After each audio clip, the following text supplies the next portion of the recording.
ഞാനിപ്പോൾ നിൽക്കുന്നത് നമ്മുടെ അരൂർ ടോൾ പ്ലാസയിലാണ്. എന്താണ് ഇവിടെ ഈ ഒരു ടോൾ പ്ലാസയിൽ വന്ന് നിൽക്കാൻ കാര്യമൊന്നുമല്ലേ, നമ്മൾ ടോള് പിരിക്കുന്നതിന് വേണ്ടിയിട്ട് ഫാസ്ടാഗ് എന്ന് പറയുന്ന സംവിധാനം വന്നിരുന്നു. ആ സാധനത്തിൽ നിന്ന് അപ്ഡേറ്റ് ആയിട്ട് ഇപ്പോൾ GNSS എന്ന് പറയുന്ന പുതിയൊരു സംവിധാനത്തിലേക്ക് മാറുകയാണ്. അതിൻ്റെ ഡീറ്റെയിൽ പറയാൻ വേണ്ടിയിട്ടാണ് ഞാനിന്നിപ്പോൾ ഇവിടെ വന്നിട്ടുള്ളത്. എന്താണ് GNSS എന്ന് പറയുന്നതിന് മുമ്പ് നമ്മൾ ആദ്യം ആലോചിക്കേണ്ട ഒരു കാര്യം എന്ന് പറയുന്നത് നമ്മുടെ ഈ ടോള് കൊടുക്കുന്നതാണ് അല്ലേ. ശരിക്കും ഈ അരൂര് തൊട്ടിട്ട് ആലപ്പി വരെ പോകുന്നതിന് 45 അല്ലെങ്കിൽ ട്രക്കൊക്കെ ആണെന്നുണ്ടെങ്കിൽ 255 ഒക്കെ പൈസ കൊടുത്തിട്ടാണ് നമ്മൾ പോകുന്നത്.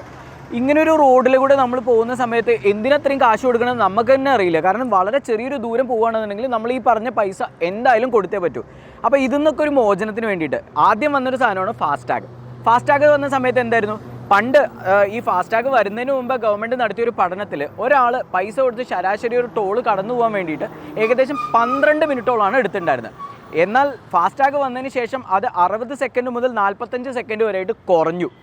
പക്ഷേ ഗവൺമെൻറ് ചിന്തിക്കുന്നത് ഇതും പോരാ, ഇനിയും കുറയ്ക്കണം, അതിൻ്റെ ടൈമിംഗ് കുറയ്ക്കണം, മാത്രമല്ല വളരെ സുതാര്യമായിരിക്കണം ഇതിൻ്റെ ഒരു ട്രാൻസാക്ഷൻ എന്ന് പറയുന്ന ഒരു രീതിയിലേക്ക് മാറാൻ വേണ്ടിയിട്ടാണ് നമ്മുടെ വിദേശ രാജ്യങ്ങളിലൊക്കെ യൂസ് ചെയ്തിരുന്ന പോലെ GNSS എന്ന് പറയുന്ന ഈ ഒരു മെത്തേഡ് കൊണ്ടുവരുന്നത്. GNSSൻ്റെ ഫുൾ ഫോം എന്ന് പറയുന്നത് ഗ്ലോബൽ നാവിഗേഷൻ സാറ്റലൈറ്റ് സിസ്റ്റം. ഇതാണ് അതിൻ്റെ ഫുൾ ഫോം വരുന്നത്.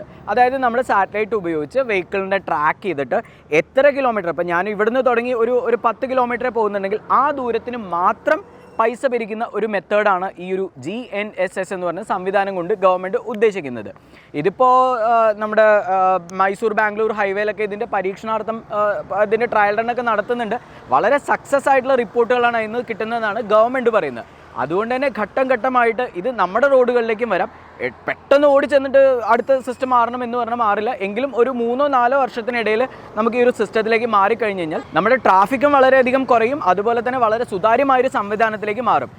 നമ്മൾ ചിലപ്പോൾ ഈ ഒരു നമ്മുടെ ബാങ്ക് അക്കൗണ്ടിൽ പൈസ ഉണ്ടായാൽ മാത്രം, കാരണം ഈ ഒരു സിസ്റ്റം പ്രകാരം അത് നമ്മുടെ അക്കൗണ്ടിൽ നിന്ന് ഡയറക്റ്റ് ആയിരിക്കും പൈസ ഡെബിറ്റ് ചെയ്യുന്നത്. നമ്മൾ ഫാസ്ടാഗ് ആണെങ്കിൽ എന്ത് വേണം, ആ ഫാസ്ടാഗ് കമ്പനിയിൽ നമുക്ക് ഉപയോഗിക്കാൻ പറ്റാതെ ഒരു 500-1000 അതിനകത്തേക്ക് ഇട്ട് വെക്കണം. ഇനി അതിൻ്റെ ആവശ്യം വരില്ല. GNSS വരുന്നതോടുകൂടി ബാങ്കിൽ നിന്ന് ഡയറക്റ്റ് ആയിരിക്കും നമ്മുടെ പൈസ വിഡ്രോ ചെയ്യുന്നത്. വളരെ നല്ലൊരു സംവിധാനം തന്നെയായിരിക്കും. അതിൻ്റെ കാര്യക്ഷമമായ പ്രവർത്തനം എങ്ങനെയായിരിക്കും എന്നുള്ളത് നമുക്ക് വഴിയെ കണ്ടറിയാൻ പറ്റും. നമ്മളെല്ലാവരും ഈ ഒരു കാര്യം ഓൾറെഡി ന്യൂസിലും അതുപോലെ തന്നെ പേപ്പറിലൊക്കെ വായിച്ചിട്ടുണ്ടായിരിക്കും. പക്ഷേ അതിന് കുറച്ച് കൂടുതൽ ഡീറ്റെയിൽ ആയിട്ടാണ് നമ്മൾ ഈ ഒരു വീഡിയോയിൽ വന്നത്. ഈ ഒരു സംവിധാനത്തെക്കുറിച്ച് നിങ്ങളുടെ അഭിപ്രായം എന്താ, ഒന്ന് കമൻറ്റ് ചെയ്തേക്കോ.